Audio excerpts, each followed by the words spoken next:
Hey everyone, the Artie Dans here from Shockmania. Welcome to this video. Now, if there's one country's horror movies that I absolutely love the most, it might actually be Indonesia. Some of their output lately has been terrific, and it kind of annoys me every time I hear people talk about Asian horror, and all they want to talk about is Korean movies or Japanese movies like The Ring, and completely forget that there are other countries in Asia that also make horror movies. So what I'd like to do is do a series of videos about my favorite movies from particular countries. And I'm going to start off with Indonesia first, and then I'm going to have a look at Australia and Hong Kong and the US and all those kind of things. But Indonesia is going to be a really easy one for me. So what I've done is I've picked 5 movies that are my favorite Indonesian horror films, and then I'm going to make another video about, if you wanted to get started watching Indonesian horror films, what would be the 5 or 10 movies that I'd recommend that you'd probably kickstart your Indonesian love of horror movies with, or your love of Indonesian horror movies with. So let's get started into this video, and the first movie we're going to look at that is my favorite, because it is actually the first Indonesian horror movie I've ever watched, and that is Macabre. So Macabre is a cool film. It's from very early 2010s, and I remember buying this movie on a Blu-ray disc for $2 at a local store, thinking, well, I got nothing to lose by buying this, and it kind of looked pretty cool. It had a great looking cover. Now, this is a movie, very gory film. This is from the Mo brothers, is what they're called now. Timo Tlahandro and Kimo Stambolel are the directors of this movie, and they have done an absolute ripper of a job in this film. The other thing that I really like about this movie is that it stars my crush, my Indonesian horror movie crush, and that is Julia Estelle. This is probably her, thinking at the time, she'd probably made about a dozen or so movies by then. She's got that kind of career where they just make a lot of movies in a year. So this is still fairly early on in her career, and she plays this real ass-kicking character. So what we have here is a bunch of people who 6 people, if I remember correctly. They get into a van at night, and what they're doing is traveling from Jakarta to a holiday destination, and they end up at this little homestead kind of in the middle of nowhere, and they knock on the door, and the family invites them in, and they're very hospitable, and the mother especially very hospitable as soon as she sees that one of the people is pregnant, and she pays extra attention to her. What actually is happening is that this family is a group of cannibals, and they're looking for fresh victims to essentially eat. And so they invite the group in. They all sit down and have dinner together, and they spike their food, which causes them to be kind of incapacitated, which they use to start killing them all one by one. There are some great characters in this movie. There's the sexy daughter who tries to seduce one of the single men. There's also the kind of jealous brother, and of course the mother, the patriarch, Dara. And this movie is supposedly based on a shorter story called Dara that they've turned into a feature-length movie. I haven't actually seen Dara yet, and I would like to one day. If I was to pick some bad things about this film, it's just that there are a couple of very unnecessary characters towards about the 60-minute mark. There are a couple of police officers who attend the property whose sole purpose in the movie is to get killed. And that happens in quite a few Indonesian horror movies. They introduce these police characters that just get killed almost instantly. And that's happened here, just to kind of pad out the death count. Not that it actually needed to be padded out, because the movie's quite gory. There's a lot of blood in it. It's very typical for Indonesian horror films. A lot of blood. The other good thing about it, and if I'm trying to remember correctly, if I can remember correctly, there doesn't seem to be a very religious overtone to the film. Now, Indonesia is 90% or over 90% Muslim majority. So a lot of their films contain elements of the Muslim faith in it, but they also are quite restricted by what they can do. So there's no real sex in Indonesian movies, and the way that they talk about God is very different. And, coming from someone who's a Catholic and growing up with religious horror movies like The Exorcist,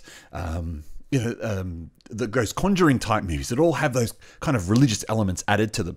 It's very different to watch a movie about the Muslim religion, and it's quite different. And that's not this movie. Another movie that we'll look on later touches on the Muslim stuff, but there is no religious overtones in this movie. So if you're just looking for a pure kind of gory Indonesian horror film from a really well respected duo of directors, this is it, Macabre. On to my next recommendation, or my next favorite. Now, I did say that Julia Estelle was kind of my Indonesian horror movie crush, and this movie is what really made me really crush on who she is. This is Kuntilanak. This is the first movie in the series. Now, there's a lot of movies about Kuntilanak, and it's some kind of Indonesian spirit.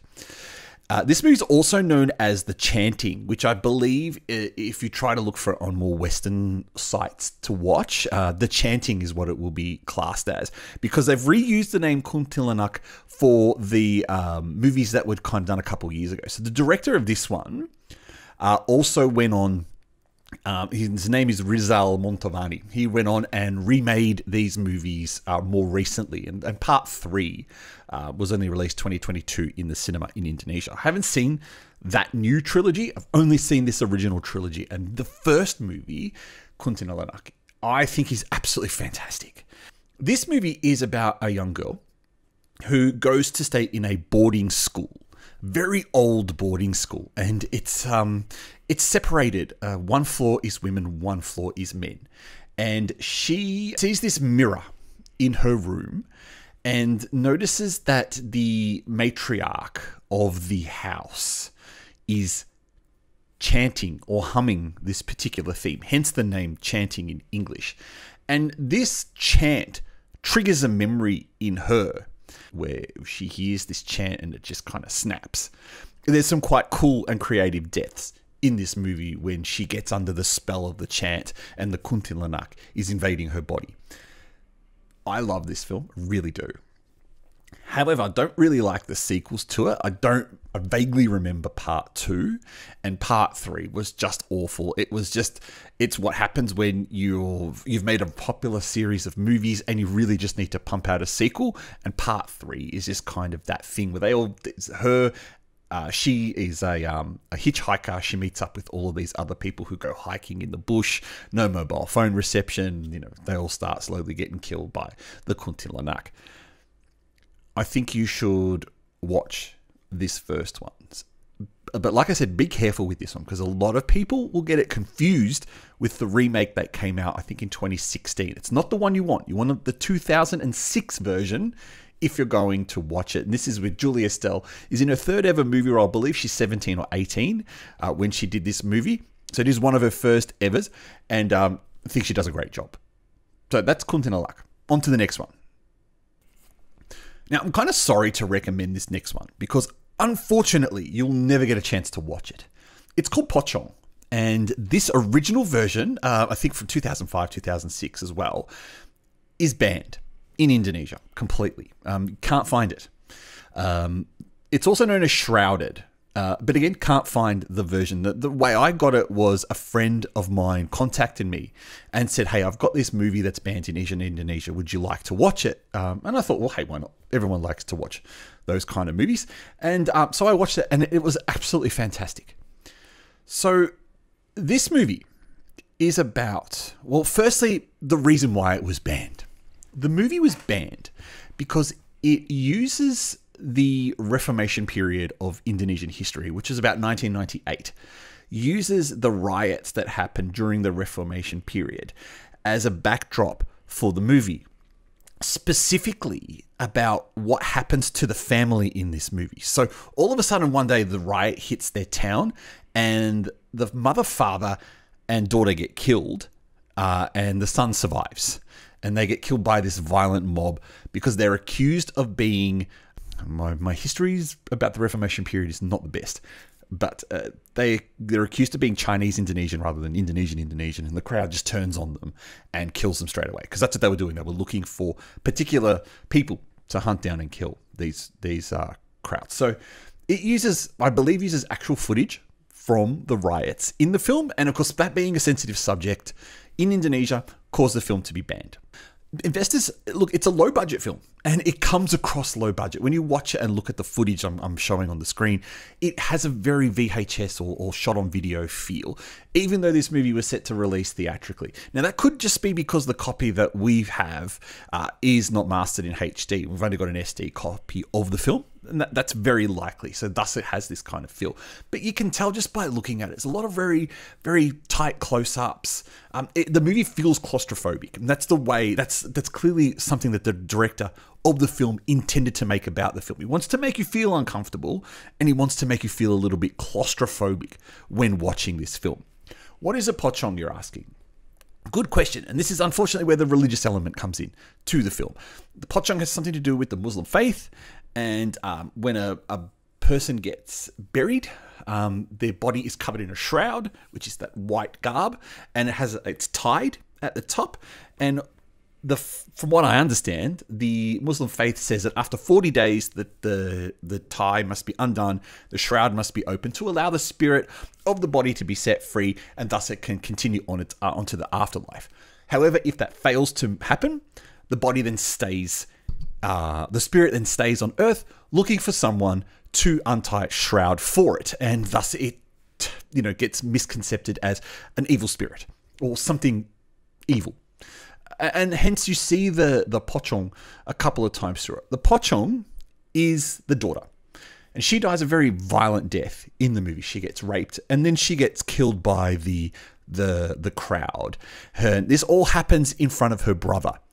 And he refuses actually to untie the shroud because he kind of wants that spirit of hers to get revenge. And what he actually does is he tries to get revenge on her behalf by going after the man who set the mob onto his family. And the film ends fantastically where he gets to the guy's house and he sees that he also has a younger sister there, and he has this moralistic dilemma about whether he wants to get revenge on this guy. It is a fantastic film, and it's a real shame that you'll never get to see it. Thus, what happened is because the movie was banned before release, the filmmakers needed to scramble together something to get them film out there because they had investors to pay back. So part 2, which is what most people know when they think of Pocong, they think of part 2 of the film, was shot in 7 days, uses a couple of the cast members of that film, of part 1. It's set in an apartment block that doesn't exist, where the Pocong and the family are, how do you describe it? They're kind of trying to scare a young group who move into the apartment. I'm actually not describing the film very well at all because it's clearly not as good as part 1. There's some real good elements in the film, and like I said, it's a real shame that you'll never get to see it. Now, the writer of the film, Monty Tiwa, went on to direct a couple of really good Indonesian found footage horror films called Keramat, and part 2 of Keramat was released in 2023. It was quite a successful film in the box office, and it's actually a really good film. So the director the writer, I should say, of the original has gone on to have a really good career in Indonesia, keep producing horror movies. So that's Pocong. That's my third of the favorites. Now, I just should let you know, I'm not actually rating these movies in any order. These are just 5 favorites, not from, most favorite to least favorite. Let's have a look at the next one. You can't have a list of Indonesian horror movies. And even though this is a personal list of my 5 favorite Indonesian horror movies, it deserves its place here. But you can't have a list of Indonesian horror movies without Pengabdi Setan or Satan's Slaves, which is what everyone knows it more as outside of Indonesia. So there are 3 movies in the Satan's Slaves series. There is the original one from 1980, there's the remake from 2017, and then there's the sequel from 2022. Which one should you watch? All 3. And which one's my favorite? Well, probably part 1, the 2017 one of all 3 of them would be my favorite out of all. And these are fantastic movies. These are really creative Indonesian horror films. The first one from 1980 hasn't aged that well. You look back at it now and it has all the elements of late 1970s, early 1980s horror filmmaking. It's really campy. And it's got some really dicey special effects, red paint type blood and silly makeup. But that's the charm of the film. And it's from Rapi Film Studios, which were known at the time of just, pumping out some quite outrageous films. And Rapi continued to make very outrageous Indonesian horror films. You may have seen a video on the channel for something called Virgin Beach Creature. That's one of theirs. They just kind of went a bit nuts with the kind of stuff that they were making, pushing the boundaries of taste.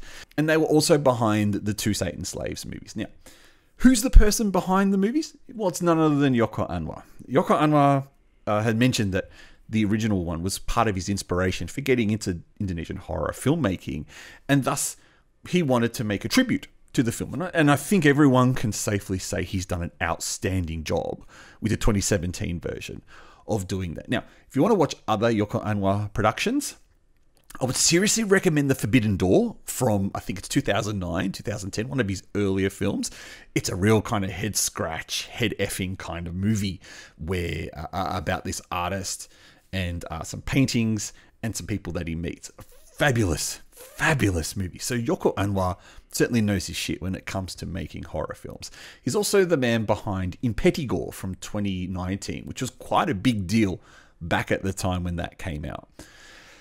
Satan Slaves 1 and 2, and the original as well. Look, out of all of these 5 movies, they're probably the ones with the heaviest religious overtones to them.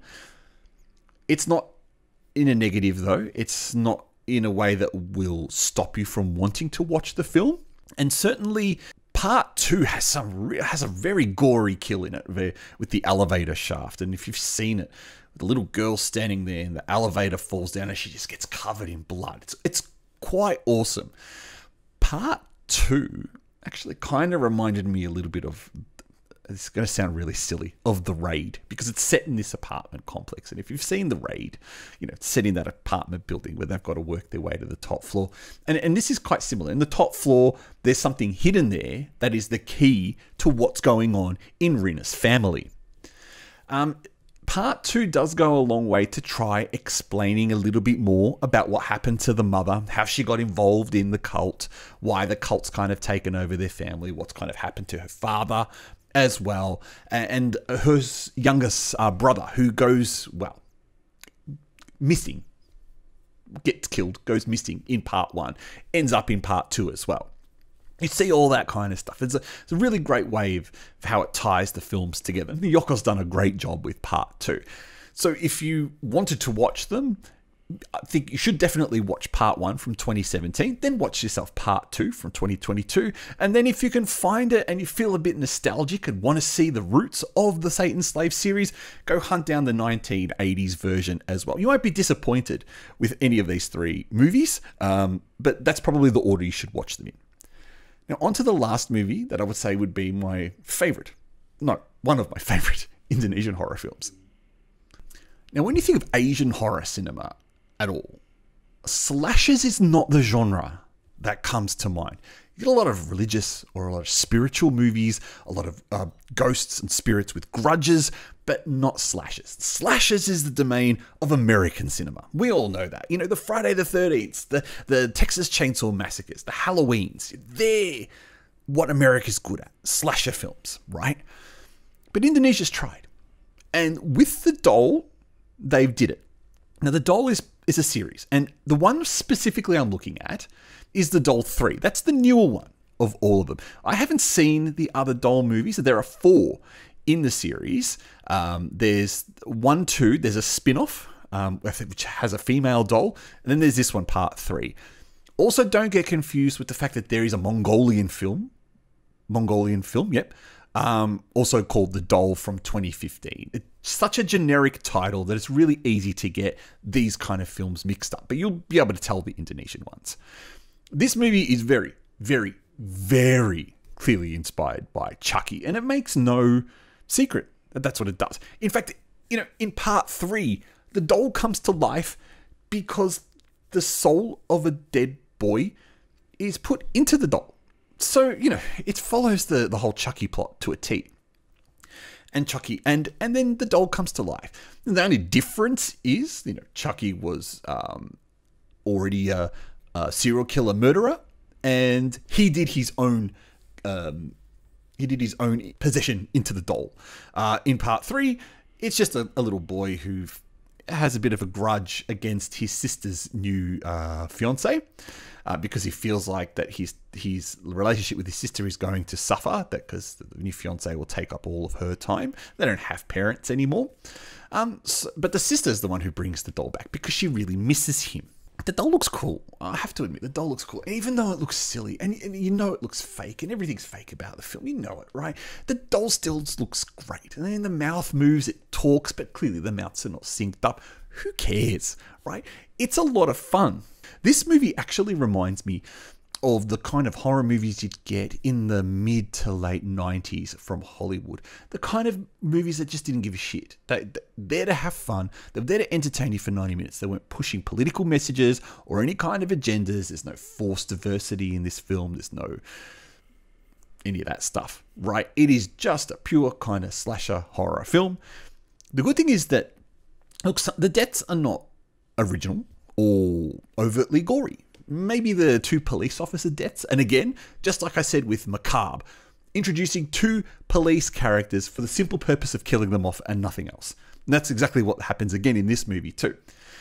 What I quite like about it are the attempted deaths. The deaths that don't result in someone, or the attempts of murder that don't involve someone actually dying. So for example, the doll, Bobby, is really trying to kill the fiance. He tries to kill him in the bathroom. He tries to kill him in an elevator. He tries to kill his the fiance's sister, who would have been the same age as him. He tries pushing her down the stairs. He tries pushing her off a cubby house platform, that would have been about 4 or 5 meters down to the ground. What he does to terrorize the family is quite good. And also what I like about it, being a person who collects Hot Wheel cars, is there's a scene in a toy store where you get to see this massive wall of Hot Wheels. That's besides the point. Anyway, so that's the Doll 3. And look, it's something that I would say, give it a bash. I'd definitely give it a bash. If you love slasher films, and if you want to watch something that's a little different but familiar, then check out the Doll 3. Look, thank you for watching this video. This has been a look at my favorites, and specifically my favorites in Indonesian horror. I hope to bring you more videos where I look at my favorites from other countries, my favorite movies from other countries. Also, some starter kits about what movies you can watch to get into particular countries' horror films. You've been watching Shockmania. There are lots of other great videos on our channel, so I hope you might have the chance to like this video, subscribe to the video, check out something else that we've got on the channel, and maybe just check out some of the new ones that will come out very soon. I'm the Artie Dans, and I really thank you for watching this video.